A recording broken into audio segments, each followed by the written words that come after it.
எங்கள் வாழ்வும் எங்கள் வளமும் மங்காத தமிழென்று சங்கே முழங்கு. எங்கள் பகைவர் எங்கோ மறைந்தார், இங்கு உள்ள தமிழர் ஒன்றாதல் கண்டு என்கிற பாரதிதாசனுடைய வைர வரிகளுக்கு ஏற்ப தமிழர் என்ற இனம் உண்டு, அதற்கு தனியே ஒரு குணம் உண்டு என்கிற அந்த நெருப்பு வரிகளுக்கு ஏற்ப சோழ தேசத்தில் மானமும் வீரமும் எங்கள் இரு கண்கள் என ஏற்றுக்கொண்டிருக்கிற கருணை உள்ள மிக்க தாராசுரம் பகுதியினுடைய மக்களுக்கும், என்னையெல்லாம் வழிநடத்தி கொண்டிருக்கிற எங்களுடைய மாநில ஒருங்கிணைப்பாளர் உள்ளிட்ட அருமை நண்பர் வழக்கறிஞர் இந்த தொகுதியினுடைய வெற்றி வேட்பாளர் ஆனந்த் அவர்களுக்கும் அனைவருக்கும் என்னுடைய புரட்சிகரமான வணக்கம். ஏன் வேண்டும் நாம் தமிழர் ஆட்சி? ஏன் வேண்டும் நாம் தமிழர் ஆட்சி? 75 ஆண்டுகளில் நாங்கள் ஒடுக்கப்பட்ட பிற்படுத்தப்பட்ட மக்களுக்கான, ஏழை எளிய மக்களுக்கான அரசியல் செய்கிறோம் என்கிற பிழைப்புவாத அரசியலை தூக்கி எறிந்து உண்மையிலேயே ஒரு சமூக நீதி ஆட்சியை அமைக்க வேண்டும் நாம் தமிழர் ஆட்சி. 75 ஆண்டு காலமாக திராவிடத்தின் பெயரால், பெரியாரின் பெயரால் கொள்ளையடிப்பது மட்டுமே கொள்கை என்று சொல்லிக்கொண்டு இன்றைக்கு வரையும் நம்மளுடைய வீடுகளில் கழிவறை கூட இல்லாத எத்தனையோ வீடுகளை பரிசளித்த ஆட்சியை அப்புறப்படுத்த வேண்டும் நாம் தமிழர் ஆட்சி. காசு கொடுத்தல்லவோ காலேஜுக்கு போக சொன்னா, காலேஜுக்கு போக சொன்னா, அப்படா அப்படா அப்படா என் மகனே அருணாச்சல கண்மணியே.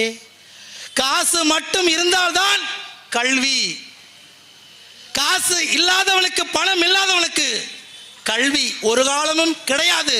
காசு இருக்கிறவனுக்கு ஒரு கல்வி, பணம் இல்லாதவனுக்கு ஒரு கல்வி என்கிற அந்த நிலையை, உண்மையான சமச்சீர் கல்வியை தமிழகத்தில் தமிழ்நாடு மக்களுக்கு, தமிழ் பிள்ளைகளுக்கு கொடுப்பதற்கு வேண்டும் நாம் தமிழர் ஆட்சி. உயிர் பேதம், உயிர் உன்னதமானது. எதை வேண்டுமானாலும் நாம் பெறலாம், ஆனால் இழந்த உயிரை பெற முடியாது.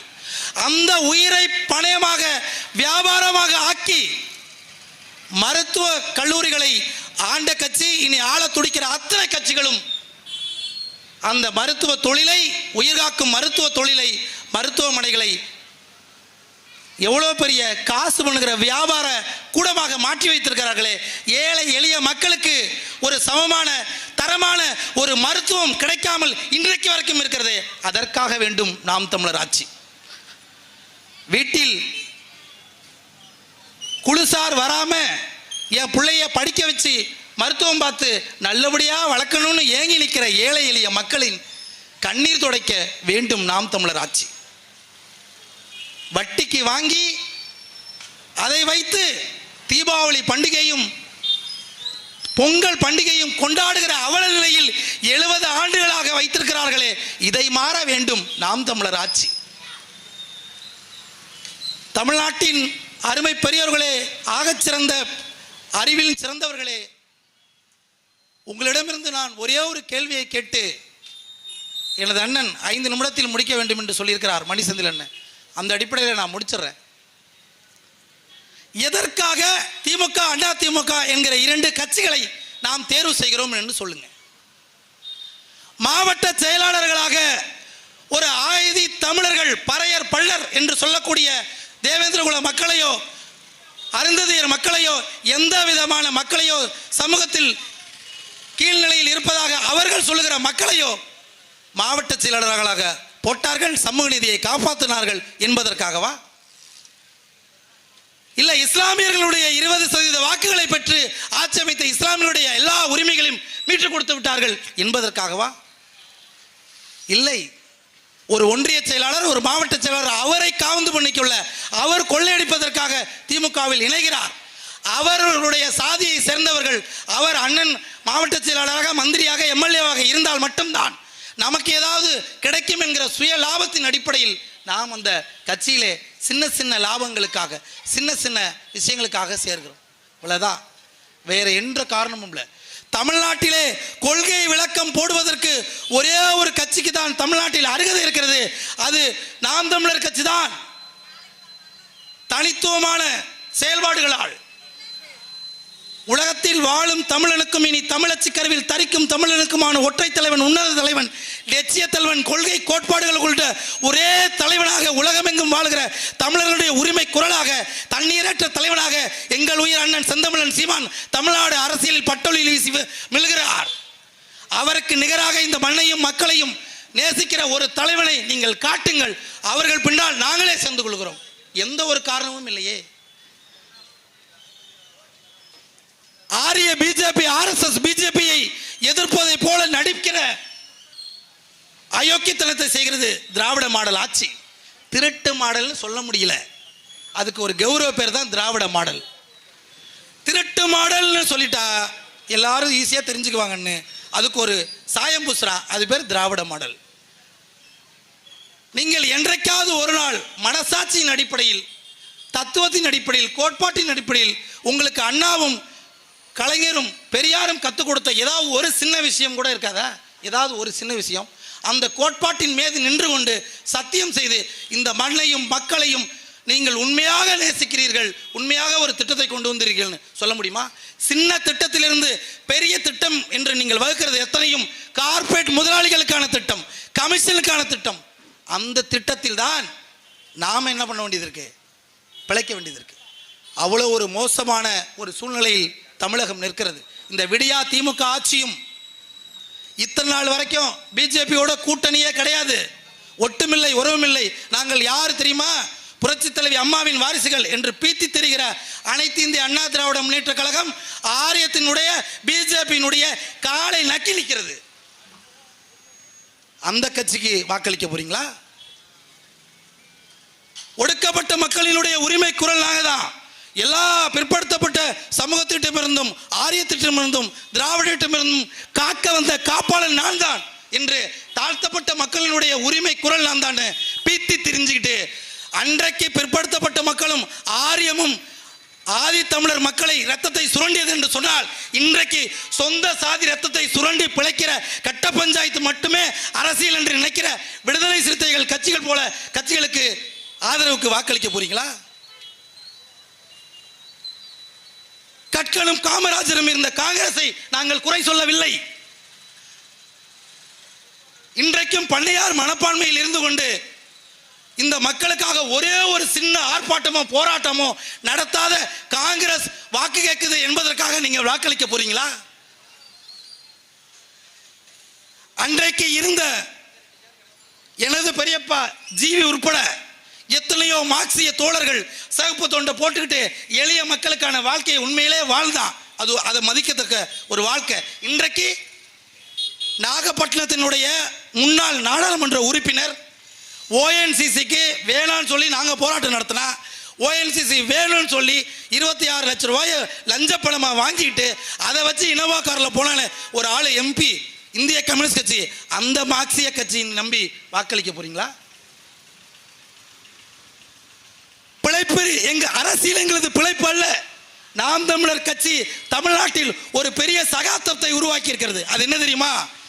ஏழை எளிய மக்களுக்கான அரசியல் என்று இவர்கள் சொல்லுவார்கள். ஆனால் இன்னும் ஒரு படி மேலே போய் சொல்கிறேன். ஏழை எளிய மக்களுக்கான அரசியல் மட்டுமல்ல நாம் தமிழர், ஏழை எளிய மக்களாலேயே அந்த மக்களுக்காக செய்யப்படுகிற அரசியல் தான் நாம் தமிழர் அரசியல். அதை நீங்க புரிஞ்சுக்கணும்.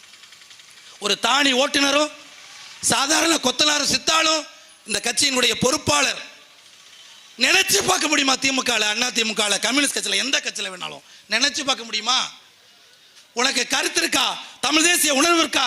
மக்களுக்கு என்று வேலை செய்வதற்கு உனக்கு உண்மையிலேயே உணர்வு இருந்தால் நீ இந்த கட்சியினுடைய உறுப்பினர், அதுக்கு அடுத்து நிர்வாகி என்று எங்களை வழிநடத்தி வருகிறார் என்னுடைய அண்ணன், எங்கள் அண்ணன் செந்தமிழன் சீமான் அவர்கள் எங்களுக்கு வழிகாட்டுகிறார்கள். அண்ணன் உமாயின், அண்ணன் மணி செந்தில் போன்றவர்கள். அப்படி ஒரு தமிழ்நாட்டு அரசியல் களத்தில் அப்படி எளிய மக்களாலே செய்யப்படுகிற அரசியல். ஒத்த ரூபாய் காசு கொடுக்கல, எங்கள்கிட்ட காசு கிடையாது. ஆனால் 8.22 வாக்குகளை பெற்று இந்தியாவிலேயே ஒரே ஒரு கட்சி, யாரோடையும் கூட்டணி பலம் இல்லாமல், கூட்டணி சேராமல், ஓட்டுக்கு காசு கொடுக்காமல், கொள்கை கோட்பாடு என்ற ஒன்றை மட்டுமே சொல்லி மாநில கட்சி அங்கீகாரம் பெற்று டெல்லியில் அமர்ந்தோம். அண்ணன்ட்ட கூட சொன்னேன், டெல்லிக்கு என்ன அண்ணன் அனுப்பியிருந்தாங்க, மணி செந்தில் அண்ணன். அங்கே போய் நாங்கள் கற்றுக்கிட்டு தான் போனோம். வாக்குச்சாவடி நிலை முகவர்கள் வகுப்பு கற்றுக்க தான் போனோம். ஆனால் அந்த அதிகாரிக்கே கற்றுக் கொடுத்துட்டு வந்தோம். நாம் தமிழர் கட்சியினுடைய அறிவாற்றல், திராவிடர் கழகத்தின் பேச்சாளர்களோ, திராவிடர் கழகத்துக்காரங்களோ, கம்யூனிஸ்ட் கட்சிக்காரங்களோ, இந்த விசிகாரங்களோ நாம் தமிழர் மீது விமர்சனம் பண்ணுவது என்ன காரணம் தெரியுமா? அது ஒரே ஒரு காரணம் தான். இவங்க பகுத்தறிவு, அறிவாளி, முற்போக்குன்னு பீத்திக்கிட்டு இருந்தான். தான் பெரிய அறிவாளி மாதிரி. ஆனால் அதையெல்லாம் சுக்குநூறாக உடைக்கிற அளவிற்கு அறிவார்ந்த பேச்சாளர்கள், தர்க்கவாதிகள், அறிவாளிகள், அறிஞர்கள், தமிழ்நாட்டின் சமூக பொருளாதாரம் அத்தனையும் கரைச்சி குடிச்சு இளைஞர்கள், படித்தவர்கள், நல்லவர்கள் அத்தனை பேரும் நாம் தமிழரில் படையெடுத்தோன்னே அந்த பொறாமை வைத்தறிச்சல்ல விமர்சனம் பண்ணுறான். அண்ணன் மணி செந்தில், உமாயின் அண்ணன், ஐயா எங்கள் வேட்பாளர் கார்த்திகா, எல்லாருடைய ஒரே ஒரு கேள்விக்கு உங்களால் பதில் சொல்ல முடியுமா? எங்கள் தலைவரை விட்டுருப்பா, எங்களுடைய கேள்விக்கு உங்களால் பதில் சொல்ல முடியுமா? அந்த திராணி தெம்பு இன்றைக்கு திமுக, அண்ணா திமுக, எந்த கட்சி மாவட்ட செயலாளர், மந்திரி ஒருத்தனுக்கு கிடையாது. நான் கம்பீரமாக சொல்கிறேன், அருமை பெரியோர்களே, நீங்கள் உங்களுடைய வாக்கை இதுநாள் வரை வீணடித்தீர்கள். ஒரே ஒரு நிமிடம் சற்று யோசனை செய்து சிந்தித்து வாக்களித்து எனது உயிர் தோழன், வழக்கறிஞர் சகோதரன், நாங்கள்லாம் கும்பகோணம் நீதிமன்றத்தில் ஒரே பேட்ச் தான், ஒன்றாக நீதிமன்ற பணி செஞ்சோம். அவர் கடுமையான ஒரு போராளி. நீதிமன்றத்திலையும் சரி, நீதிமன்றத்துக்கு காவல் நிலையத்திலையும் சரி, காவலர்களெல்லாம் கதற விடுற ஒரு வழக்கறிஞர். அந்தளவுக்கு நேர்மை, உண்மைக்காக போராடக்கூடிய ஒரு போராளி, ஒரு வழக்கறிஞரை அண்ணன் அவர்கள் இந்த கும்பகோணம் சட்டமன்ற தொகுதியில் நிறுத்தியிருக்கிறாங்க. வழக்கம் போல் காசாக வாங்கிக்கிட்டு ஓட்டை ஐயா எங்கள் அண்ணனுக்கு போட்டுருங்க வழக்கறிஞருக்கு, ஏன்னா அது உங்கள் வீட்டு காசு, அது கருணாநிதி ஆயோ அப்பனோ செவ்வாடு சேர்த்து சம்பாரித்த காசு இல்லை, அது உங்கள் காசு. அதனால் அந்த காசை பெற்றுக்கொண்டு நீங்கள் எனது அன்பு தோழன் வழக்கறிஞர் மோ ஆனந்த் என்கிற அருமை மனிதனை உங்களுடைய சட்டமன்ற உறுப்பினராக தேர்ந்தெடுத்து இந்த கும்பகோணத்திற்கு எத்தனையோ சிறப்புகள் இருக்குது, அதுக்கு இன்னும் ஒரு சிறப்பை நீங்கள் செய்ய வேண்டும் என்று செந்தமிழன் சீமானினுடைய உண்மையான தம்பியாக, இந்த மண்ணின் மகனாக உங்களை உரிமையோடு கேட்டுக்கொண்டு விடைபெறுகிறேன். நன்றி, வணக்கம். நாம் தமிழர்.